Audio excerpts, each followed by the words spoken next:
Sitting in the middle of downtown Carlsbad in the midst of the serene Halagüeño Arts Park is the Carlsbad Museum and Art Center.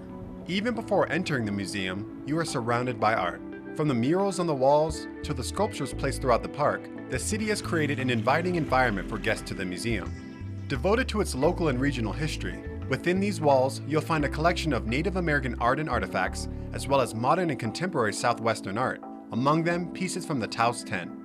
Enriching this collection are the temporary exhibit galleries, which guarantee you're likely to see something new with each visit. But one of the most beloved exhibits here is the giant recreation of turn-of-the-century Carlsbad, chugging through it a steam train, the lifeline of the town. Is this exactly what it was, or is it kind of like a vague replica? No, it is basically an exact replica. What we use is old pictures. Okay. And we used for the city part also an original Sanborn fire insurance map. Wow. And that's the reason why we built 1905. Actually on the maps you can see how the city was built, the footprints, and then you also can see what kind of business which was in which building. Wow. And that's the interesting part. And how long does it take to make something like this? I can only imagine. The whole thing so far took us 2,400 hours. So some serious commitment. Yeah. We underestimated a little bit the hours. Every minute detail has been taken into account, making it a spectacular study of life in those days. Through Willie and his collaborators' work, you see the devotion of the community to their museum, which is also evidenced in the historical exhibit of the Baton Death March, in which thousands of American and Filipino soldiers were surrendered to the Japanese and marched under excruciating and often fatal conditions through the Philippine jungles in World War II. A historical moment in time very close to the hearts of Carlsbad residents. I had the chance to speak with one of those residents today, whose father is memorialized in the photos hanging behind me.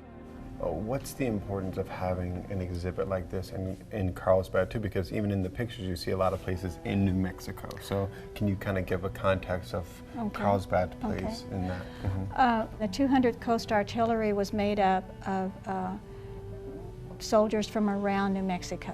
And when they got to Fort Bliss, draftees joined them there. Okay. But when they left for the Philippines, there were 1,800. Wow. And here in Carlsbad, we have about 135 veterans from Eddy County that went over there. My father was a Bataan veteran. It's just an important part of Carlsbad's history. Because so many young men that grew up together here did leave, and not all of them came back. Right. What an incredible tribute to the veterans and all those whose lives were impacted by this moment in history. The Carlsbad Museum and Art Center is truly a gem, encapsulating 100 years of history all under one roof. Beyond the exhibit at the museum, you can also honor the veterans of this march by participating in the Bataan Memorial Death March at the White Sands Missile Range that happens every March. A great follow-up to your museum visit is a meal at the Trinity Hotel and Restaurant, just a few short blocks away, a location also rich in history. And don't leave Carlsbad without visiting its greatest natural wonder, the Carlsbad Caverns.